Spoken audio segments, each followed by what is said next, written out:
Yang akan jadi menarik adalah kalau misalnya kelompoknya Anies Baswedan ini juga punya strategi bagaimana agar aliran sungai ini semakin deras ke mereka, agar bagaimana ikan itu juga lebih tertarik untuk berenang di sungai daripada nyaman di kolam. Itu kalau itu mereka bisa memanage ini, punya strategi ini, saya perkirakan di putaran kedua peluang Amin itu, kalau Amin lolos di putaran kedua, mereka ada berpeluang untuk menang.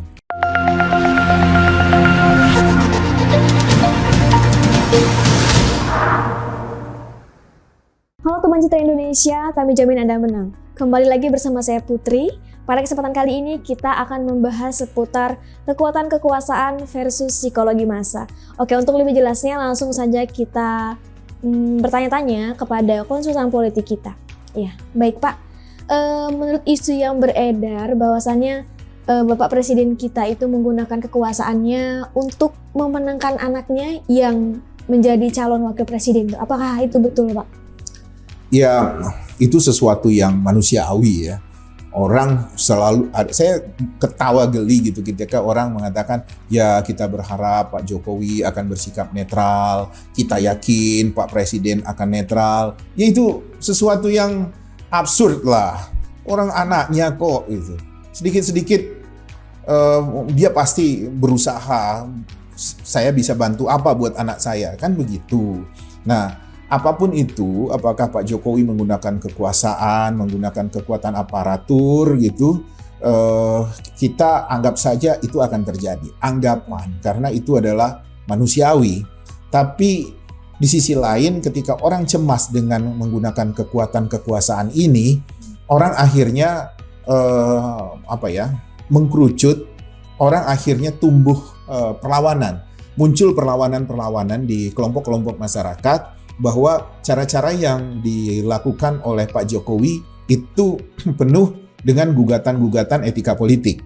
Nah, isu etika politik itulah yang terus didengung-dengungkan oleh lawan politik Pak Jokowi. Mulai dari gugatan keputusan MK, kemudian sidang etik MK, kemudian diskusi-diskusi yang menunjukkan mendiskreditkan tentang legitimasi Gibran untuk mencawapreskan diri.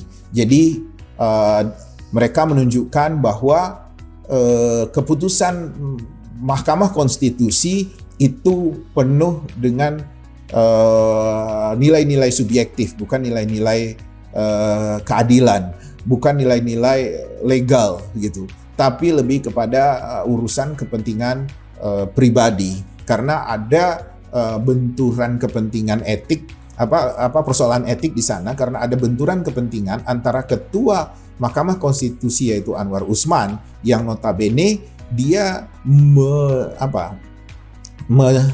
membahas kemudian memutuskan gugatan yang berkaitan dengan keponakannya yaitu Gibran. Nah, itu dari segi etika dimanapun ya sebenarnya seorang yang sedang memproses atau mau memutuskan perkara, apabila dia dianggap memiliki kepentingan pribadi, punya keterkaitan dengan para pihak yang bersengketa atau digugat atau mengalami gugatan maupun penggugat ataupun itulah ya para pihak yang mesti dibahas dalam sebuah produk hukum gitu, harusnya orang yang punya keterlibatan itu, yang punya hubungan nilai di situ, ada kepentingan subjektif di situ, harusnya dia tidak menjadi bagian sebagai pemutus atau penentu perkara, karena jelas orang akan menuduh hal yang tidak-tidak di sana. Makanya kata Bang Yusril bahwa ini akan menumbuhkan potensi gugatan-gugatan di kemudian hari. Dan seterusnya. Orang akan terus membicarakan ini karena orang-orang melihat ini dilakukan dengan cara-cara yang tidak fair. Nah, jelas tuduhan-tuduhan bahwa Pak Jokowi akan menggunakan kekuasaan, kekuatan aparatur, ya, baik di lingkungan birokrasi, di lingkungan militer, di lingkungan kepolisian, di lingkungan aparat hukum dan lain sebagainya, orang cemas di sana, sehingga orang-orang yang sedang gelisah ini berusaha untuk membangkitkan kesadaran politik masyarakat, berusaha untuk agar masyarakat kritis bahwa ini ada yang sakit gitu. Ini ada sebuah tindakan-tindakan yang melanggar kepatutan dalam sebuah dunia politik. Dan ternyata juga itu disambut oleh masyarakat. Masyarakat menunjukkan kekecewaannya, menunjukkan kemarahannya, bahkan pendukung-pendukung Pak Jokowi sendiri yang dulu sangat loyal gitu, sangat pasang badan, sampai marah-marah, sampai menunjukkan kemuakannya, menunjukkan kekesalannya, bahkan ada yang sampai nangis-nangis begitu kan, Jokowi kok sampai begitunya melakukan pengkhianatan pada nilai-nilai perjuangan mereka. Dan saya kira psikologi massa itu akhirnya akan terus menggelinding, akan terus tumbuh, dan ini akan menjadi sebuah kekuatan yang sangat serius untuk men-challenge kekuatan kekuasaan ini. Jadi memang nanti di Pilpres ini saya perkirakan akan terjadi pertarungan kekuatan kekuasaan dengan kekuatan psikologi massa ini. Tinggal bagaimana apakah Mas Ganjar, Anies Baswedan yang notabene tidak didukung oleh kekuasaan itu bisa memanfaatkan, bisa mengkapitalisasikan kekuatan psikologi massa ini menjadi sebuah keuntungan suara buat mereka. Kalau saya lihat sepertinya walaupun dengan cara-cara yang konservatif, koalisi di PDI Perjuangan sudah menunjukkan gelagat berhasil untuk menggiring emosi massa ini, psikologi massa ini.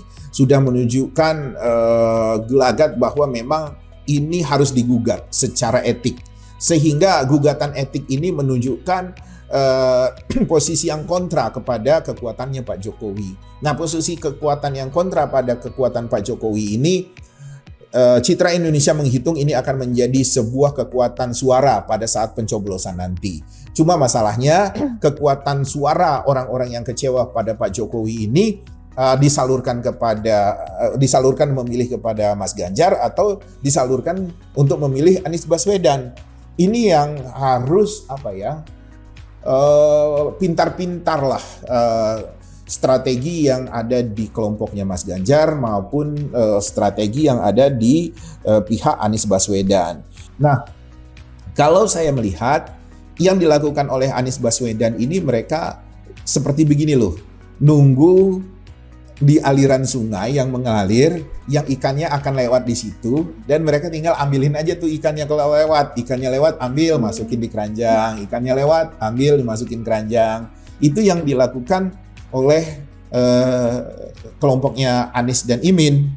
Jadi ini bisa sangat efektif loh, kalau ternyata yang lewat ikan itu tambah banyak. Nah, kalau yang dilakukan oleh kekuatannya Mas Ganjar itu adalah ngegujrak-gujrakin mengguncang-guncangkan kolam ikan itu, sehingga kolam ikan itu bisa keluar dari kolamnya dan mengalir di sungai. Tinggal kita lihat apakah Mas Ganjar punya strategi untuk menangkap ikan-ikan yang loncat dari kolam ini. Itu kalau Anies Baswedan sih dengan santai saja mereka tunggu itu ikan itu sampai di aliran yang sedang mereka jegat gitu ya, yang sedang mereka tunggu di situ, di titik persinggahan mereka nunggu ikan itu lewat. Nah, yang akan jadi menarik adalah kalau misalnya kelompoknya Anies Baswedan ini juga punya strategi bagaimana agar aliran sungai ini semakin deras ke mereka, agar bagaimana ikan itu juga lebih tertarik untuk berenang di sungai daripada nyaman di kolam. Itu kalau itu mereka bisa memanage ini, punya strategi ini, saya perkirakan di putaran kedua peluang Amin itu, kalau Amin lolos di putaran kedua, mereka ada berpeluang untuk menang. Jadi orang yang bisa meng-create, bisa memanage psikologi massa, itu cenderung lebih bisa memenangkan pertarungan politik.